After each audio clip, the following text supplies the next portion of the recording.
Je ne sais pas si vous avez vu ces images qui ont fait le buzz en fin d'année dernière. C'était à la télévision belge qui dévoilait la mascotte des Jeux Olympiques de Paris. Toujours dans le sport, les mascottes des Jeux Olympiques à Paris en 2024 ont été dévoilées. Elles ressemblent au bonnet qui coiffe Marianne, symbole de la République française. Alors, je ne sais pas si elles sont si ridicules que ça, ces figurines. Je ne sais pas si c'est le vieux somme des Belges datant de la Coupe du Monde 2018 qui a ressurgi. Mais tout à coup, brusquement... Bonjour Sabrina Jacob. Bonjour Olivier. Qu'est-ce que vous avez pensé? On va parler météo. En tout cas, c'est dans cette situation d'hilarité incontrôlable qu'on a failli se retrouver sur le plateau de Toujours Debout en direct hier. Difficile de ne pas savourer en effet le gigantesque somme de Gérald Darmanin suite à son échec retentissant et à la victoire de la motion de rejet préalable visant son projet de loi immigration. On est journaliste, professionnel, tout ça, mais j'ai envie de dire, il a quand même cherché.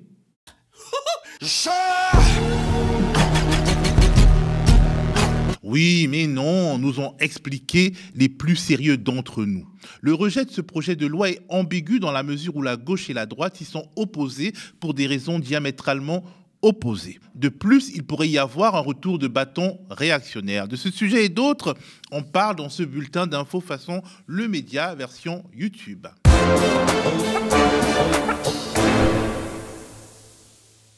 Faire bonne figure, c'était l'obsession de Gérald Darmanin ce matin. Et comment? En s'agitant dans tous les sens, histoire de montrer qu'il n'est pas un homme défait, contrairement à ce qui apparaît sur cette belle une du quotidien L'Humanité. Après un passage au JT de TF1 hier soir, il est allé ce matin, malgré ses tout petits yeux, s'afficher à côté de ses administrés et soutien structurel les policiers. C'était au commissariat de Maison-Alfort, dans le Val-de-Marne, où il s'est ramené à grand renfort de caméras. Son axe de défense, si on peut dire, montrait qu'il est un homme au travail, au service de l'État et de l'image qu'il se fait des Français, contrairement aux politicards de LR, du RN et de la gauche, bien entendu. Je regrette profondément que nous perdions du temps pour protéger les Français. Et je veux vous dire la motivation extrêmement forte qui est la mienne pour obtenir des mesures contre l'immigration irrégulière, contre la délinquance étrangère le plus rapidement possible. Quelles sont vos préconisations? Est-ce que le texte doit retourner devant une commission mixte paritaire? Est-ce qu'il faut reprendre la version du Sénat? Qu'est-ce que vous allez proposer au chef de l'État? Alors d'abord, moi je veux dire que ce n'est pas un texte pour moi, c'est un texte pour les Français.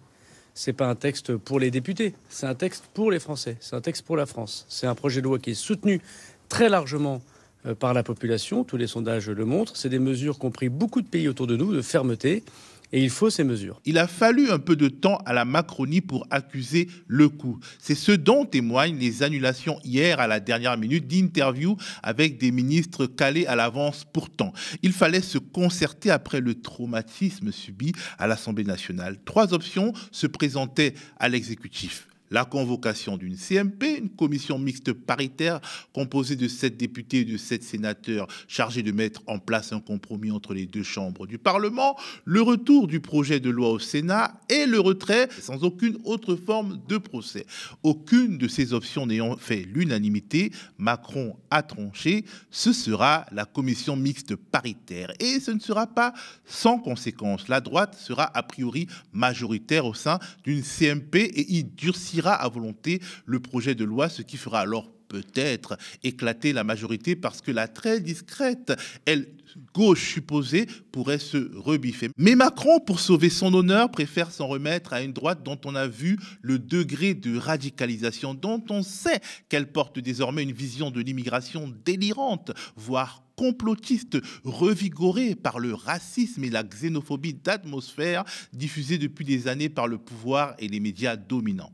Signe des temps, la discussion au sein de la CMP partira du texte tel que modifié par la droite sénatoriale, avec toutes les dingueries qui s'y trouvent. Le texte à partir duquel la commission mixte paritaire travaillera, c'est le texte qui a été adopté par les sénateurs, qui sert de base de travail, mais il y a évidemment aussi, et chacun a connaissance du texte du projet de loi initial du gouvernement. Et donc quand on parle de recherche de compromis, il n'y a pas de meilleur mot en l'occurrence compromis que je pourrais vous donner. On serait paranoïaque, on se dirait que le message envoyé à la gauche est le suivant.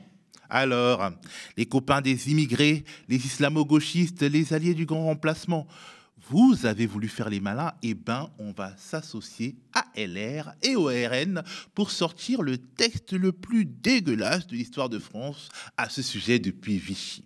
Quelle honte, en effet. Faut-il du coup se repentir d'avoir savouré les larmes de dépit de l'exécutif hier? Peut-être pas. Quelque part, le roi est nu et il devra assumer son alliance de fait avec la droite et l'extrême droite, son inscription de fait dans une sorte de basculement tragique, mais voulu et programmé du destin français. Dernière nouvelle de la liberté d'expression, du deux poids, deux mesures et du grand n'importe quoi dans notre pays. On commence par le pan sur le bec infligé à Christian Estrosi par France Info. On se souvient que le maire de Nice avait craqué ce week-end sur France 3. Nous sommes dans une guerre d'images où d'un côté, et vous-même médias, vous passez des images où on voit des mamans qui pleurent avec un bébé en plastique, faisant croire que c'est un bébé mort. Oui, mais il y a aussi des vrais enfants qui meurent. Il y a aussi des vrais enfants qui meurent, vous êtes bien d'accord? Il y a de vrais enfants qui meurent, oui, naturellement, parce que les guerres font des victimes civiles de partout. Et naturellement, c'est regrettable.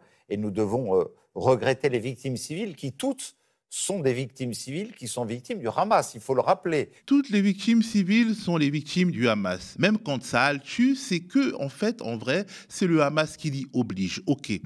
Mais c'est quoi cette histoire de bébé en plastique? France Info le rappelle à Christian Estrosi dans un article paru ce matin. Christian Estrosi, ancienne figure de la droite traditionnelle passée à la Macronie via Horizon, le parti d'Édouard Philippe, évoque des images de photoreporters palestiniens publiées le 1er décembre dernier et qui avaient tourné sur les réseaux sociaux, et une fake news notamment propagée par le Jérusalem Post, lequel avait très vite reconnu son erreur. Les observateurs de France 24 avaient déjà débunké cette fake news, mais rien n'y fait. Estrosi fait son Estrosi sans réelle conséquence. Des nouvelles de Barbara Olivier Zandronis, la journaliste de la radio RCI Guadeloupe, sanctionnée pour avoir trop bien fait son boulot, c'est-à-dire pour avoir vexé Jordan Bardella en l'interviewant sans complaisance. Elle a répondu aux questions de nos confrères d'Arrêt sur Image et a raconté la violence de ce qui lui est arrivé, notamment de la part de son directeur Hervé de Haro. Vers la fin de l'interview, je vois mon directeur Hervé de Haro descendre dans le studio énervé. Jordan Bardella lui donne le dos, donc il ne le voit pas, moi oui, à travers la vitre. De l'autre côté, il y a également l'équipe de Jordan Bardella. Ils sont 5 ou 6, dont le monsieur Outre-mer du Rassemblement national, le député européen André Rouget, et Victor Chabert, le conseiller presse de Jordan Bardella et de Marine Le Pen. J'ai un coup de chaud, car je vois le directeur engueuler le rédacteur en chef. C'est la première fois que je vois Hervé de Haro descendre comme ça, dans le studio, en pleine interview. Elle raconte aussi l'impréparation de Jordan Bardella qui est arrivé dans le studio de RCI Guadeloupe comme en terrain conquis. Je dirais que Jordan Bardella est arrivé en tongs. Il était clairement mal préparé sur les questions concernant les Outre-mer. Il ne comprend pas ma question sur le renouvellement de la flotte des pêcheurs ultramarins, alors il me répond à côté. C'est pour cela qu'il m'attaque, car il ne sait pas me répondre. Est-ce que cette attaque serait arrivée s'il s'était agi d'un journaliste homme ? Est-ce que Jordan Bardella m'aurait traité ainsi? Est-ce que ma direction m'aurait traité de la même manière? Je m'interroge également. Jordan Bardella se serait-il aussi mal préparé pour une interview dans l'Hexagone? Je le dis d'autant plus que cela m'est arrivé plusieurs fois avec des hommes politiques hexagonaux en déplacement en Guadeloupe ou en Martinique. Je sens souvent cette impréparation. D'ailleurs, on en parle régulièrement avec des confrères dans les Antilles. C'est une forme de mépris.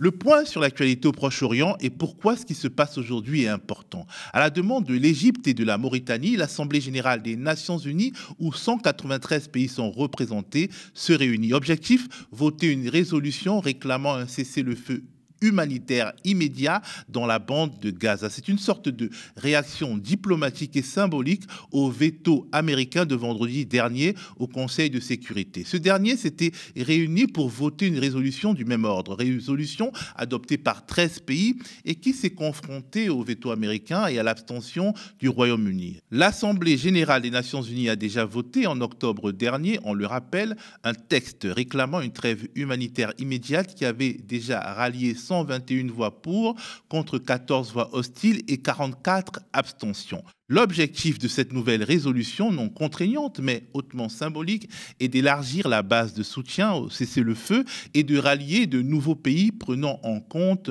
le terrible bilan humanitaire des opérations israéliennes à Gaza. Cette réunion pourrait également appuyer une éventuelle mobilisation de l'hypothèse 377 des Nations Unies qui ouvrirait la voie au déploiement d'une force de maintien de la paix à Gaza en dépit du veto d'un membre du Conseil de sécurité, en l'occurrence le plus puissant, les États-Unis. La COP28, beaucoup de bruit pour pas grand-chose. Au moment où nous tournons, on attend toujours l'apparition de la fumée blanche, c'est-à-dire la sortie du rapport final de cette réunion qui se tient aux Émirats arabes unis. Un rapport retardé par d'ultimes discussions, elles-mêmes prolongées pour trouver un consensus face aux lignes rouges placées par les pays qui avaient refusé la première version de l'accord. Il s'agit des pays membres de l'Organisation des pays exploitateurs de pétrole ou OPEP, laquelle OPEP avait, on s'en souvient, demandé de rejeter proactivement, et je cite, tout texte ou toute formulation qui cible l'énergie, c'est-à-dire les combustibles fossiles plutôt que les émissions de gaz à effet de serre. La mouture qui devrait sortir des négociations aujourd'hui sera en tout cas décevante si l'on en croit les scientifiques présents à la COP28. Nous sommes venus du monde entier, nous, militants, chercheurs, pour arriver à un texte ambitieux. Le texte actuel est tout simplement inacceptable. Nous sommes rassemblés ici aujourd'hui pour leur montrer que nous les avons à l'œil. La communauté scientifique dénonce par avance un texte non contraignant pour les États. Voilà, c'est la fin de ce bulletin d'information. Le média, votre média, est en campagne de fin d'année et a besoin d'au moins 100 000 € d'ici le 31 décembre pour boucler l'année 2023 sans être dans le rouge. Nous en sommes à un peu plus de 22 000 €. Poursuivons l'effort, restez connectés aux médias.